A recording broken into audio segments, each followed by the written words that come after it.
Уважаеми зрители, добър вечер. Започва предаването трето полувреме. След успеха си в Севлиево, ЦСКА се откъсна с 8 точки аванс на върха в класирането пред втория Черноморец и на 9 пред Левски и Лудогорец. Утре е дербито между сини и зелени на стадион Георги Спарухов. БНТ 1 ще го предава пряко. Трудна победа на ЦСКА в Севлиево. Не, това обаче е най-важното от днешния ден и от този матч специално. По-важното е, че двама футболисти, които изтърпяха или може би ще продължават да изтърпяват своето наказание, се завърнаха на терена. Тодор Янчев и Румен Трифонов взеха участие при победата на ЦСКА срещу Видим Раковски. Темата с техните наказания, както и темата с полемиката около наказанието на Джонго Прис от допълнителните 5 мача, ще обсъдим с председателя на дисциплинарната комисия Юрий Кучев, който е гост тази вечер в студиото, и му казвам добър вечер. Добър вечер. Той идва може би с новината, че това наказание от 5 мача на Присо ще бъде премахнато. Не съм казал такова нещо. Не, днеска е 1 април, господин Кучев. Поне нещо хубаво за ЦСКА и на 1 април да се случи. Добре, това наистина като 1 април. Сега за първи път си днеска така се опитах да използвам деня. Но, за какво е наказан Присо с тези допълнителни 5 мача? Явно, че е за ситуацията в тунела. Има ли удар? Вижда ли се? На базата на какво взехте това решение? Дисциплинарната комисия на извънредно заседание решихме, че трябва да отложим този случай с налагането на наказание вътре за действията на Присо вътре в тунела, тъй като по това, което имахме като първоначална информация от делегата, от длъжностните лица, съдиите на срещата и от видеозаписа, не можеше да се види реално, да придобием реална представа какво се е случило вътре в тунела. Само да вметна, гледаме кадрите от тунела, продължете с изказването си. Така, и след като поискахме да получим информация, т.е. да прегледаме внимателно видеозаписите вътре от тунела, да поискахме полицейски камера, която евентуално да е направила запис. Запознахме се с докладите на двамата полицаи, които са задържали, на практика са проводили Присо вътре. Стигнахме до извода, че реалното наказание наистина е в рамките на средата, защото по това, което са посочили длъжностните лица, служебните лица, извинявам се, полицаите, Присо, влизайки към тунела, хваща едно, то вече стана прословото дървено трупче или пейка, няма значение, това е за преминаване в тунела, който го вдига и се опитва да удари с него един от полицаите. Колегите му се намесват, двама души, хващат го за ръцете и го вкарват вътре. По пътя за тунела, вече за съвлекалната, той ги е псувал и им показвал средни пръсти. И тъй като няма удар, е само опит за удар, като това е описано и от делегата, значи той е видял вземането на съндъчето и посягането с него, и от служебните лица вътре, които са полицаите, това вече служи на основание. От камерата малко може да се види точно какво се е случило. Гледа, че и полицаите са правили запис след като се е случило нещата. Да, има нещо нередно в този запис, като липса на кадри, като че ли?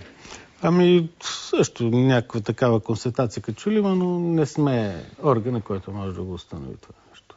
Мисля, че това, което го има от рамките на длъжностни лица и служебни лица, е достатъчно. Да, аз ще ви акцентирам след малко, когато гледаме кадри от това, защо са изгонени Даксон и Присо.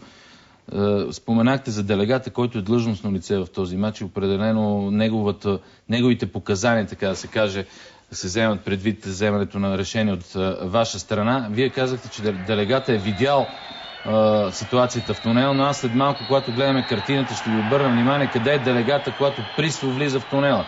Тоест делегата е навън, така че не може да е видял всичко друго, но не това е какво се е случило в тунела. Това поне показват кадрите.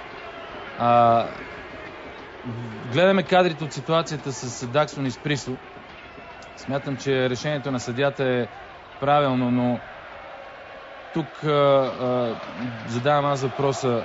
Само 2 мача ли трябваше да бъде наказан Даксон, който за мен е главният виновник за тази ситуация? И то основният провокатор и се вижда, че още преди двамата да си доближат главите, той нанася удар на Присо, който е на земята. Ще видим след малко и повторението. След това двамата, естествено, Присо тръгва да иска обяснение. След това Даксон го заплюва и на излизане той пак провокира Присо. Ето сега ще видим, ето го заплюването. И сега ще видим как продължава ситуацията. Вече червените картони са показани. Ето ги. Ето сега ще има опит за удар от страна на Даксон. Оп, ето го момент. Присо отговаря, естествено, но не оправдавам Присо в никакъв случай. Но ми се струва, че по-виновен в тази ситуация Даксон, на наказанията са по 2 мача. От длъжностното лице съдията, когато си описал доклада, техните деяния са квалифицирани по един и същи начин. Това е... Ето го жеста на Присо, извиняйте, това е 3000 лева. Това е 3000 лева, да. Сега, малко да върна назад. Ето го делегата. Ето го делегата, да, с костюма до тунела. Ето го там. Значи той няма как да е видял какво се е случило в тунела. Тук мисля, че няма да има спорове. Да, абсолютно никакви спорове. Ние за това го повикахме, защото констатирахме това нещо и когато дойде на нашата среща, на второто заседание, той изрично каза, че ги е съпроводил, значи видял вземането на съндъчето и в момента, в който те са влезли в тунела, той е спрял да гледа изобщо. Той не знае оттам насетне какво се е случило в тунела. Това не напишеше първоначалните показания. Ами първоначалните, ние останахме с впечатлението, че той бил свидетел на всичко, което е видял и затова го повикахме, понеже видяхме на кадъра, че седи отвънка, но човека в интерес на истината заяви категорично, че той е бил свидетел на това, което се случило до момента на тяхното влизане, след като вече са ги поели полицаите навътре, оттам насатък само може да пресъздаде това, което е чул и което е видял от полицаите, които са му казали. Тъй, че в това отношение, поне по отношение на нас, беше коректен, нали, заяви категорично, че вътре не е присъствал на сценките в тунела. Описва ли нещо в доклада от тунела? В доклада основно описва това, което е чул от полицаите, това, което са му свели като информация двамата служители на реда, които са съпроводили лицето. Тъй, че оттам насетне малко по-различно е трактовката на случая на самата игрално поле. Значи ние не можем да отменяме картоните, но изрично погледахме и се постарахме да видим, тъй като е описан случая с шамарите. На практика не са шамари. Внимателно ги гледахме. Това е едно посягане, докосване до лицето. Съгласни ли сте с мен обаче за това, което казах, че Даксон е човека, който провокира цялата тази свада? Ами в интерес на истината, да. Даксон е активната страна. А защо по 2 мача и на двамата тогава? Значи... Има тук един правилник държа.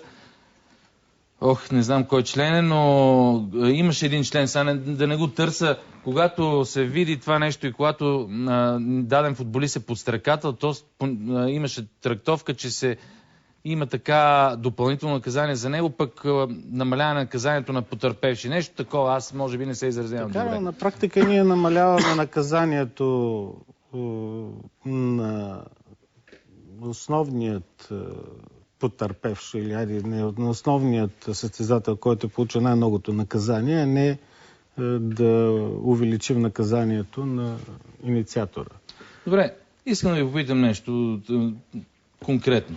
Не е ли прерогатив първо на наказателните органи и прокуратурата да съберат доказателства, ако има такива за случката в тунела, да наложат едно обвинение, примерно в хулиганство на Присо, и след това вие, дисциплинарната комисия, на базата да се съобразите с органите на МВР и съда и след това да налагате това наказание? Пример, Джон Тери в Англия, който в момента е разследван, но продължава да играе, разследван от органите на реда, и съответно футболната асоциация изчакват тези органи да се произнесат, става въпрос за расизъм там. Значи в нашия... Всъщност тук няма обвинение още срещу Присо. Значи в нашия дисциплинарен правилник нещата не съдят по този начин. Не може да изчакваме съответни органи, камо ли пък съда, примерно да изчакаме да видим той какво ще постанови като присъда, за да може след резултат от това ние да налагаме нашите наказания. Защото ако няма обвинение срещу него или ако е оправдан за случката в тунел, какво излиза? Не, значи не може да се намесва държавата в работата на футбола. Това е категорично и ако такова нещо се случи, това е едно от основанията, на което може много сериозно да бъдем наказани в международен аспект по отношение на футболните ни дейности. Но въпрос е за другото, че ние имаме достатъчно данни, което показва или което би могло да ни мотивира да вземе решенията, да наложим санкциите, които са предвидени в дисциплинарния правилник. А оттам насетне, ако той осъществил някакви други състави на наказателния кодекс или на някакви примерно за борба с противообществени прояви и така нататък, това са вече прерогатив на органите на реда, които могат да му наложат санкции, които са независими от футбола. Значи, независимо от това какво сме го наказали ние, няма проблем, те са го и задържали за това. Но така или иначе, доколкото знаем, има някакво производство, което се води в момента, но то още не е приключило. Не можем да изчакваме. Добре. Сега ще видим репортаж от победата на ЦСКА днес с акцент за връщането на Трифонов и Янчев и темата естествено преминава за тях. ЦСКА записа шестата си поредна победа в А-група в първоаприлския студ на стадиона в Севлиево. С вяла игра армейците се мъчиха дълго преди Станислав Костов да отбележи единката на стадиона с бурни аплодисменти точно в 19-та минута на матча. Господин Кучев, дисциплинарната комисия на БОК налага наказание от по 3 месеца на Трифонов, Янчев и Коци Стоянов. Той изтича на 23 март, на 14 март, 9 дни преди да изтече. Дисциплинарната комисия към БФС обжалва наказанието пред арбитражния съд към БОК. До тук точен ли съм? Не точно. Българския футболен съюз обжалва, не дисциплинарната комисия. Добре, само това да е, окей. Иначе точно. Така, да, разбира се. Така. Играчите, както видяхме, са с възстановени права и такива ще бъдат до 5 април, което е заседанието на арбитражния съд на БОК. Може и по-докъсно. Така.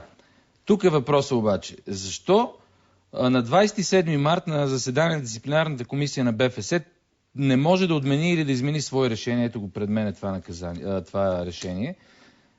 По повод искане на състезателите Стоянов, Янчев, Трифонов за преразглеждане на решение на ДК от 23.12.2012, ДК не може да отменя или изменя свое решение. Само 3 дни по-късно, спирането на състезателните права на тримата, да не ги изброявам, спирането на изпълнението на решението на ДК на БОК от българския спортен арбитраж на практика спира и изпълнението на решението на дисциплинарната комисия на БФС от 23.12 до окончателното произнасяне на български спортен арбитраж към БОК. Тоест, на 27 излиза, че те не могат да се спре това наказание, а пък на 3 дни по-късно може. И тук е въпросът, защото те момчета на 14, когато се обжалва това решение, не можаха да играят до 1 април, чак сега днес. Първо въпросът не трябва да е към дисциплинарната комисия, но така или иначе това ще отговоря. Още в момента, в който излезе определението на спортният арбитражен съд към БОК, още тогава пред ваши колеги имах възможността да кажа, че след като спортният арбитражен съд е спрял изпълнението, той спира всичко по веригата, което е. Тъй като ние сме спрели състезателните права, след като самият арбитражен съд е преценил, че не трябва да се изпълнява наложените им наказания от по 3 месеца, които са, това се простира и по отношение на нашето решение. И сега, изобщо не можем да твърдим, че на първото ни на 27, когато сме седели, сме казали, че не е вярно, че не може. Напротив, тогава изрично казахме, че това беше нашата позиция, пък и аз после имах възможността да го кажа и същото, че ние не можем, има текст изричен в дисциплинарния правилник, който забранява на дисциплинарната комисия да отменя или изменя свои решения. Ако прочетете самата, не е жалба, е искане на състезателите, те са поискали ние да изменим нашето решение. Значи, се излиза, че те не са си подали правилно документите или нещо първо не е ясно защо до нас. Значи, ние по принцип никога не сме си изменили собствени решения. Отделно от това, самото искане е направено по начин, по който категорично влиза точно в тая алинея на дисциплинарния правилник, която изобщо казва, че не може да го изменим. Но, така или иначе, ако някой имаше, който да им обясни на тия момчета какво е действието на решението на арбитражния съд, аз не виждам каква беше причината този някой, да не между играе. другото, е на телефона в момента, който трябвало да им обясни. Адвокат Василев. Добър вечер. Добър вечер, здравейте. Не, че има нападки срещу вас, но предполагам, ще има с какво да се включите в предаването така на бързичко. Излиза, че не сте обяснили както трябва на футболистите какво да направят. Госта ви, професор Кучев, и на вашите зрители. Слушах внимателно до тук какво каза професора. Имам първо една лека корекция към вас. Дисциплинарната комисия към Българския олимпийски комитет не налага наказанието, определя размера му. В 15-дневен срок от определянето Българския футболен съюз в качеството на своята дисциплинарна комисия следва да го наложи. Тоест, реално на практика никога не е имало наложено наказание, защото Българския футболен съюз и до ден днешен не го е наложил. Слушах професор Кучев много внимателно.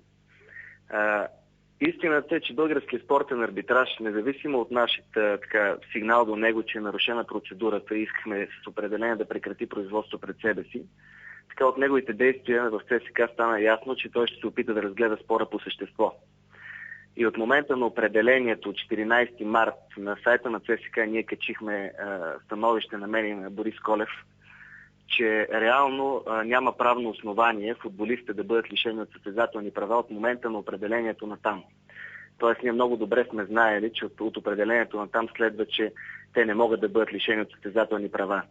Но във връзка с изказване на изпълнителния директор на Българския футболен съюз непосредствено след това и независимо от становището, което така смятам да твърдя, че е легално на председателя на Българския спортен арбитраж Маргарита Златарева, че футболистите не могат да вземат участие, ръководството на ЦСКА поиска изричен акт на Българския футболен съюз, с който това да бъде потвърдено предвид сериозната ситуация, която има някакви отношения между футболния съюз и ЦСКА, които меко казано не са колегиални. Така имаше опасения и след изказването на изпълнителен директор на футболния съюз, че може да стигне до отнемане на точки, ако те вземат участие.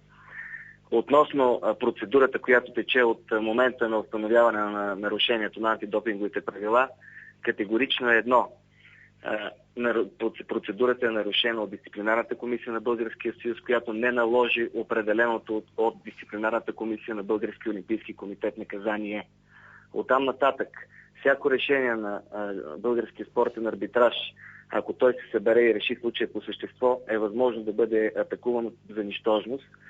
Също така искам да задам два много прости въпроса на професор Кучев. Първият е: защо Българския футболен съюз не наложи определеното наказание от дисциплинарната комисия на БОК? И искам да го чуя отговора в ефира, ако е възможно. Господин Кучев, ако може. Да, аз ще внеса две корекции. Не съм професор, съм доцент, но така или иначе отговорът е много елементарен.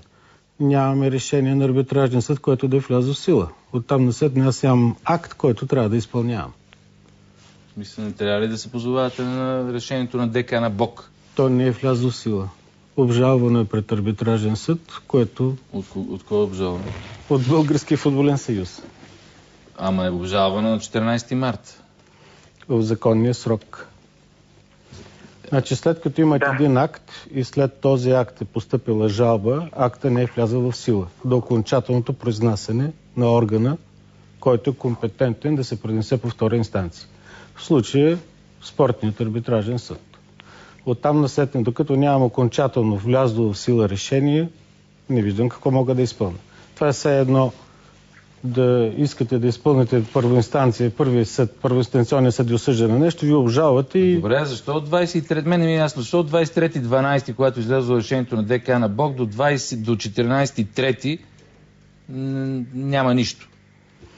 Ами вижте, това са чисто процедурни неща, значи това е процес. И точно 9 дни преди да изтече се обжалва. Ами тече срок за обжалване, който срок тече не от постановяването на акта, а от връчването на съобщението, че той е постановен. Не мога да твърдя, не е в моите прерогативи. Не съм и се запознавал конкретно с жалбата, която е на Българския футболен съюз, но тя е подадена в срока, в който текат дните за обжалване. Тоест, ако решението ви е постановено утре, се постанови утре, да речем на 2 април, ви го връчат на 10-ти, от 10-ти започва да ви тече срок. И затова именно става той голям, тая ножица се отваря така. На тази дата е връчено. Значи връчено е няколко дена или половин месец по-късно на Българския футболен съюз. Оттам насетне започва да тече срока за обжалване и в срока за обжалване Българския футболен съюз преценява, че трябва да пусне жалба. Между другото, нещо, което не знам дали знаете, но спирането на изпълнението е в резултат от изрично искане, направено в жалбата на Българския футболен съюз. Тоест, за собствената си жалба Българския футболен съюз иска да бъде спряно изпълнението. Защо не казахте на футболистите да играят? Ами, дисциплинарната комисия не е орган, който може да тълкува. Разбирам, това са хора, които имат право да се трудят. В крайна сметка всички сме хора. Господин Василев, на линия ли сте? Да, чух, искам само така. Разчитах на този отговор на доцент Кучев, извинявам се за грешката. Бях сигурен, че това ще каже. И сега веднага имам моментална идея. Къде пише в наредбата за антидопингов контрол в нейния член 60 алинея 3, че Българския футболен съюз може да обжалва решението на на дисциплинарната комисия към БОК по същество? Дали може да ми отговори, защото аз веднага ви казвам, че Българския футболен съюз няма право да го обжалва. Това решение в член 60 алинея 3 е изнесен реда за обжалване и така от логичното тълкуване на члена става ясно, че на обжалване по същество не подлежи самия акт на дисциплинарната комисия на БОК, а подлежи акта на Българския футболен съюз, който така или иначе не е на лице. И самата процедура, това, че протича и че е обжалвано, не води, абсолютно категорично го заявявам, до това да липсва акт на дисциплинарната комисия на футболния съюз за налагане на наказанието. Това е категорично. А относно сроковете, от които състезателите са могли да играят, ето сега мога да ви заявя, че реално ние нямаме наложено наказание законово и те са могли да играят през целия този период, от който се води процедура в момента. Тоест не от 14 марта, от много преди това. Защото в момента процедурата е нарушена и това цяла България трябва да го знае категорично. И това определение на българския спортен арбитраж накара нас, независимо от нарушаване на процедурата, да качим на сайта на ЦСКА това, че желаем да се ползваме от него, така че нападки към юридически отдел и екипа, който работи по този казус, са невъзможни в този случай. Истината е, че целият проблем възникна от това, че не беше спазено това 15-дневният срок за обжалване. Оттам нататък вече органа, с който се явява втора инстанция, сметна, че е компетентен, направи си панел. Добре, благодаря ви, господин Василев. Ще дам само последна парламентарен контрол тук. Но... няма да влиза в правен спор, но дисциплинарната комисия е част, една от комисиите на Футболния съюз и това какво прави главата не може да се вмени в вина на част от органа на дисциплинарната комисия. Разбирам, че вие не сте виновни, но някакви други хора от БФС са виновни, защото това, което каза Василев, че наистина те са могли, щом няма решение на дисциплинарна комисия, те са могли да се играят и през март, и през февруари, въобще да се тренират. Не могат да се играят през март и през февруари. Дисциплинарната комисия на 23 декември спряла състезателните права на тези футболисти до произнасянето, окончателното произнасяне на компетентния орган. Това може да се види, тъй че това, че еди кой си може или не може да играе и така нататък, леко казано, не отговаря на правната истина. Но, така или иначе, не обсъждам дали е правилна жалбата или не е правилна, дали е в упражняване на някакви правомощи или не. Не е работа нито моя, нито на членовете на нашата комисия да го правят това нещо. Аз работя с факти. Имам факт, докато решението не бъде обявено за някакво, докато не бъде потвърдено, не бъде отменено или някой не се произнесе, нямам основание на своя глава, не говоря лично аз, естествено това е колективен орган на нашата комисия, нямаме основание на нашата глава да налагаме каквито да било наказания. Добре, благодаря ви за това мнение, благодаря и на адвокат Василев, че се включи. Уважаеми зрители, съжалявам, но няма да мога да видите репортажи от днешните мачове, които бяха в кръга. Видяхте, видимо и ЦСКА. Черно море разби Локомотив София с 3-0. Светкавица спечели първа победа в А група с 1-0. Ще видите всички резултати. Естествено, кръга е преполовен. Утре ще се играят останалите 4 мача. Виждате ги изписани на вашите екрани, от които до голяма степен зависи битката на върха в класирането. Левски, Лудогорец, Черноморец пък гостува на Славия. Ето го и класирането. ЦСКА води, както вече споменах, 8 точки пред Черноморец. Лудогорец и Левски са на 9 след тях. Утре играят тези два отбора помежду си. Литек също е малко на една точка след Левски и Лудогорец. Също Ловча не има да изиграят своя матч утре. Ето и долната половина на таблица. Тя е без промяна. Последните 3 отбора под чертата. Видим Раковски, Калиакра, Светкавица. Локомотив София в опасна близост до тях. Така, уважаеми приятели на футбола, днешното така футболно-правно предаване трето полувреме завърши. Надявам се ви е било интересно. Желая ви спокойна нощ.